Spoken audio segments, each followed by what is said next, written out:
آیت نمبر 58، اور جب اذان کہہ کر تم پکارتے ہو نماز کی طرف، یہ بنا لیتے ہیں اس کو مذاق اور کھیل۔ یعنی پہلی بات انہوں نے بتائی کہ زندگی کے رموز و اوقاف کا وہ مذاق اڑاتے ہیں کہ ہمیں جو طریقے بتائے گئے ہیں، اور اگلی بات یہ بتا دی کہ جب نماز کے لیے اذان کہہ کر پکارا جاتا ہے مومنوں کو، تو وہ اس کا بھی مذاق اڑاتے ہیں، اس کو بھی کھیل کود میں لیتے ہیں، اس وجہ سے کہ بے شک وہ ایسی قوم ہے کہ عقل نہیں رکھتے۔ یعنی وہ اس لیے ایسے کرتے ہیں کیونکہ ان کو عقل ہی نہیں ہے، ان کو شعور ہی نہیں ہے۔ یہ تو اللہ تعالیٰ کا پیغام ہے ہم مسلمانوں کے لیے، پانچوں وقت میں ہم خوش قسمت ہیں کہ اللہ تعالیٰ کا پیغام ہم تک پہنچتا ہے، اور اللہ تعالیٰ نے وسیلہ بنایا ہے اذان کے ذریعے ہماری یاد دہانی کے لیے۔ ہمیں پتہ چلتا ہے کہ ہم نے اللہ کی بارگاہ میں حاضر ہونا ہے۔ تو اصل طریقہ تو یہ ہے کہ ہمیں نماز کے لیے تیاری تب سے ہی پکڑ لینی چاہیے جب ہم اذان کی آواز ہمارے کانوں میں پڑے۔ سب سے پہلی بات تو ہم مسلمانوں کو یہ کرنی چاہیے کہ ہمیں اذان کا جواب ضرور دینا چاہیے، کیونکہ وہ اللہ تعالیٰ کا پیغام ہے اور اس کا جواب ہمیں ضرور دینا ہے۔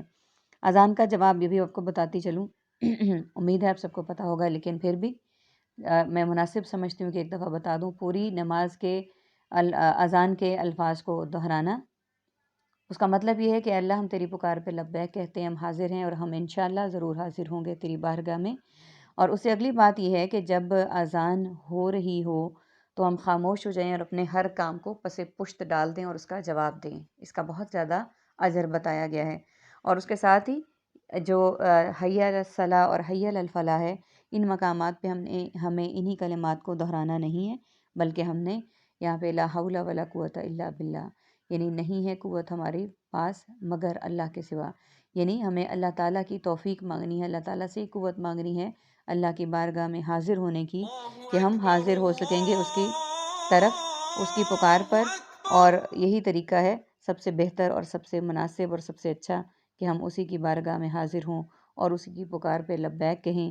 اور اس کی وجہ سے کہ بے شک عقل نہیں رکھتے، اس لیے یہ اس بات کا بھی مذاق اڑاتے ہیں۔ اور ایک بات اور آپ کے گوش گزار کرتی چلوں کہ اب جیسا کہ پاکستان میں یہ ہے کہ ایک ہی ٹائم پہ بہت ساری مساجد کی آواز، اذان کی آواز اکٹھی بھی آ رہی ہوتی ہے، پے در پہ بھی آ رہی ہوتی ہے کہ ایک اذان ختم ہو گئی تو دوسری ختم ہو گئی تو تیسری۔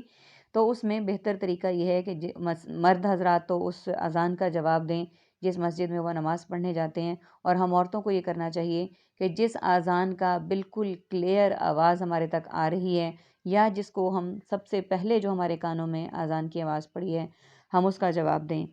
اس کے بعد اگر کوئی اور ہمیں اذان کی آواز آتی ہے، جواب دے دیں گے، ہمارے پاس ٹائم ہے، ہم مصروف نہیں ہیں تو بہتر ہے، نہیں دیں گے ہم ایک تو جواب دے چکے ہیں، ہماری وہ بات ادا ہو گئی، ہمارا وہ فرض ادا ہو گیا جس کو ہم نے اللہ تعالیٰ اور اس کے رسول صلی اللہ علیہ وآلہ وسلم کی خوشنودی کے لیے ادا کرنا ہے۔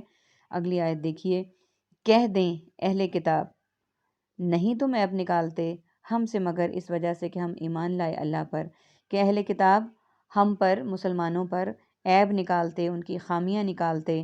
وجہ کیا تھی؟ کہ ہم اللہ پر اور اس کے رسول صلی اللہ علیہ وآلہ وسلم پر ایمان لے آئے، اسی وجہ سے وہ ہمارا مذاق اڑاتے اور ہمارے میں خامیاں نکالتے اور ہر چیز کو مذاق بنا لیتے۔ وما انزلا، اور جو نازل کیا گیا، الینا ہماری طرف، وما اور جو انزلا نازل کیا گیا، من قبل اس سے پہلے، وانا اور بے شک اکثرہم تم میں سے اکثر، فاسقون نافرمان ہیں۔ میننگز کو دیکھ لیتے ہیں۔ انزلہ نازل، نزول اور منزل کے لیے ہم بولتے ہیں اردو میں۔ قبل از موت، قبل از غزا، قبل از وقت۔ اکثرکم اکثر، اکثریت، کثیر اور کثرت۔ فاسقون اکثر، اکثریت، کثیر اور کثرت، اس کے لیے ہم استعمال کرتے ہیں۔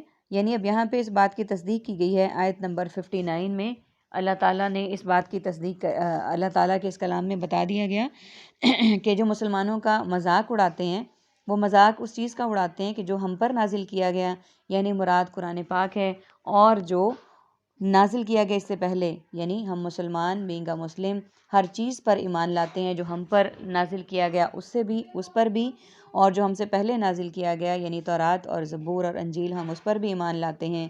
اور بے شک تم میں سے اکثر نافرمان ہیں، یعنی اہل کتاب کو اور مذاق اڑانے والوں کو کہا گیا جو ہمارے میں خامیاں نکالتے ہیں، جو ہماری باتوں کو مذاق میں اڑاتے ہیں، جو صرف اس بات پہ کہ ہم اللہ کے اس چیز پر ایمان لے آئے، اللہ تعالیٰ پر اور رسول اکرم صلی اللہ علیہ وآلہ وسلم پر، تو ان کو واضح الفاظ میں کہہ دیا گیا کہ وہی نافرمان ہیں، وہی اللہ تعالیٰ کے ناراضگی ناراضگی کا سبب بنیں گے اللہ تعالیٰ، کیونکہ وہ مسلمانوں کو تکلیف دے رہے ہیں۔ تو اللہ تعالیٰ سے دعا ہے کہ اللہ تعالیٰ ہمیں ہمارے ایمان کو پختہ کرے، ہمیں کاربند رکھے کہ ہم صرف اللہ سے ڈریں، اس کے احکامات کو بجا لائیں، اسی کی فرما برداری کریں، فاسق و نافرمانوں سے ہم دور رہیں۔ آمین ثم آمین۔ وآخر دعوانا ان الحمد للہ رب العالمین۔ سبحانک اللہم و بحمدک، نشہد ان لا الہ الا انت، نستغفرک و نتوب الیک۔